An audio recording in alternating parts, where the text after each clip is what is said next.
Next हमारा दिया गया है ये पैसेज है हमारा सीन हमारे बुक के ही किसी चैप्टर से आया हुआ है। तो इस पैसेज को एक बार देख लेते हैं। क्या let me put it more clearly, since no one will believe that a 13-year-old girl is completely alone in the world. ये कह रहे हैं कि कोई भी यकीन नहीं करेगा कि एक 13 साल की लड़की इस दुनिया में अकेली है। एंड आई एम नोट, और मैं हूँ भी नहीं। I have lovely parents and 16-year-old sister, मेरे पेरेंट्स भी हैं और 16-year-old सिस्टर भी है। And there are about 30 people I can call friends. और वो कहती है कि मेरे पास मेरे घर में 30 लोग हैं जिनको मैं दोस्त बोल सकती हूँ। आई हैव ए फैमिली, मेरी एक परिवार है। Loving aunts and a good home, मेरे पास बहुत ही अच्छा परिवार है, एक अच्छा सा घर भी है।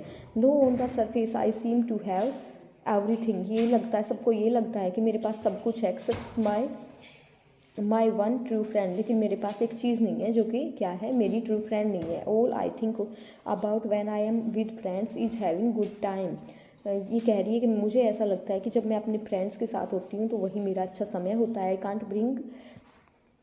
Can't bring self to talk about anything but ordinary everyday things. We don't seem to be able to get any closer. That is the problem. Maybe it is my fault that we don't confide in each other. In any case, that is just how things are, and unfortunately they are liable to change. That is why I started diary. तो अब हमने ये passage read कर लिया, तो इससे हमें क्या पता चला कि कौन से चैप्टर से हमारा पैसेज, ये है एन फ्रैंक वाले चैप्टर से, जो कि जिसमें कि वो एनी डायरी लिखनी स्टार्ट कर देती है। क्यों? क्योंकि उसको ये लगता है कि मैं अब अकेली रह गई हूँ और उसको ये लगता है कि मेरा कोई भी दोस्त नहीं है। तो हम शुरू करते हैं। What does I refer to in the above passage, कह रहे हैं कि अबोव पैसेज में आई कौन है, तो कौन थी, Anne Frank. How many people can see call her friends, कह रहे कितने लोग थे जिनको वो अपने दोस्त मान सकती थी। तो यहाँ पैसेज में आया था, कितने आए थे, 30। वो कह रही थी ना कि मेरे घर में लगभग 30 लोग हैं, तो क्या आएगा, 30 people.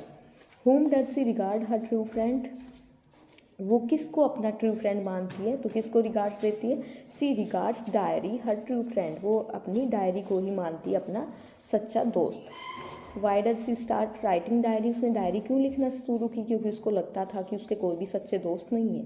Because she have no true friends, क्योंकि उसको लगा कि उसका कोई भी अच्छा दोस्त नहीं है, इसीलिए उसने डायरी लिखनी स्टार्ट की। Find a word from the passage which means trust someone to tell a secret, किसी को अपना सीक्रेट बताने के लिए, किसी पे भरोसा करना, तो इसके लिए इस पैसेज में से जो वर्ड है वो क्या है, कन्फाइड।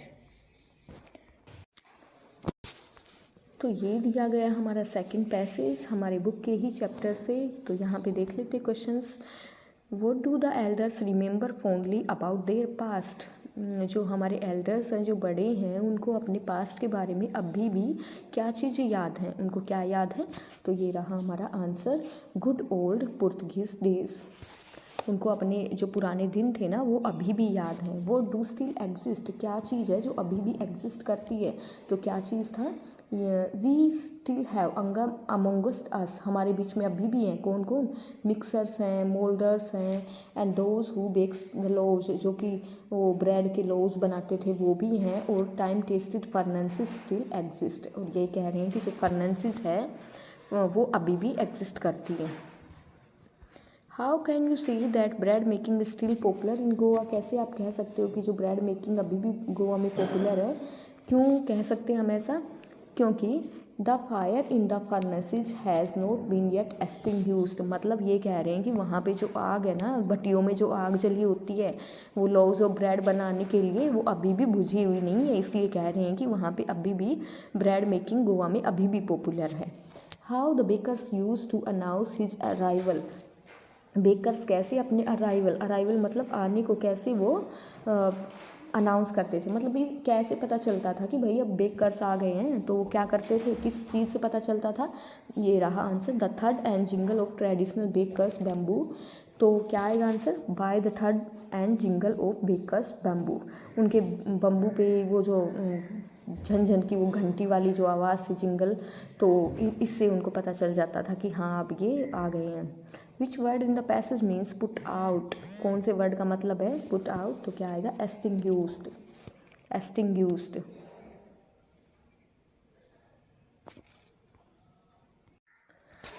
नेक्स्ट ये हमारा दिया गया है, हमारी पोएम से दिया गया है, ये एक पैसेज है और इसमें से हमें क्वेश्चंस के आंसर देने हैं। But he locked in a concrete cell, लेकिन वो तो बंद है। किसके बारे में बात की गई है? टाइगर। ये कौन सी पोएम आपको याद हो तो? ए टाइगर इन द जू। तो वहाँ पे कहाँ कहाँ बंद था वो tiger? But he is locked in a concrete cell, लेकिन वो तो एक कोठरी में बंद था, कंक्रीट सेल में बंद था। ही स्टैंड्स बिहाइंड बार्स, और उसकी जो ताकत थी वो कहाँ थी? बिहाइंड बार्स, लोहे के सरियों के पीछे थी उसकी ताकत। Stalking the length of his cage, और वो उतनी ही दूर चल पा रहा था जितना कि उसका केज था, मतलब जितनी की लेंथ उसके केज की थी सिर्फ उतनी ही दूर वो चल पा रहा था। इग्नोरिंग विजिटर्स, और जू में जो विजिटर्स आ रहे थे एनिमल्स को देखने के लिए, तो वो उन सबको इग्नोर कर रहा था। ठीक है, तो यहाँ पे अब क्वेश्चन है, तो चलिए आंसर करते हैं इनका। In what kind of a cell is he locked, ये जो टाइगर है किस टाइप के सेल में बंद था? तो किस में बंद था? In a concrete cell. Whose strength is behind bars, कह रहे हैं कि किसकी स्ट्रेंथ, किसकी ताकत थी? बिहाइंड बार्स, सरियों के पीछे। तो किसकी ताकत थी? टाइगर्स। आंसर क्या आ जाएगा? Tiger strength was behind bars.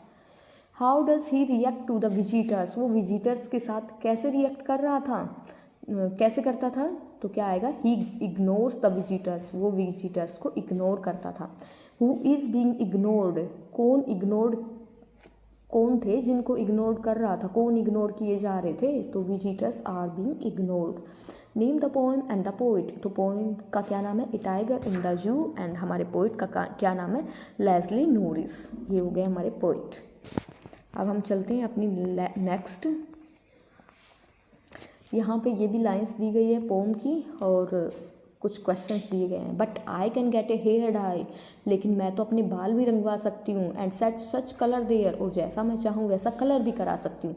Brown black और कैरेट, ब्राउन कराऊँ, ब्लैक कराऊँ, कैरेट कराऊँ। That young man in despair may love me for myself alone, और कह रहे हैं कि कोई भी यंग आदमी हो वो सिर्फ मुझे मेरे लिए ही प्यार करे, मतलब मुझे मेरी इनर ब्यूटी के लिए प्यार करे, ना कि मेरी आउटर ब्यूटी को। मेरे बालों को देख के कोई मुझसे प्यार ना करे, बल्कि मेरी इनर ब्यूटी है उसको देख के मुझे प्यार करे। And not my yellow hair, मतलब मेरे जो पीले पीले बाल हैं इनको देख के कोई भी मुझे प्यार ना करे, मेरी इनर ब्यूटी को देखकर प्यार करे। तो ऐसी जो लाइंस थी आपको ध्यान आया वो तो हमारी कौन सी पोम में आई थी? अगर किसी को याद हो तो फोर एन ग्रेगरी। ठीक है, तो इसमें name the poem and the poet. अब हमने ये लाइंस पढ़ ली तो हमें क्या बताना है? पोएम का क्या नाम था, पोइट का क्या नाम था?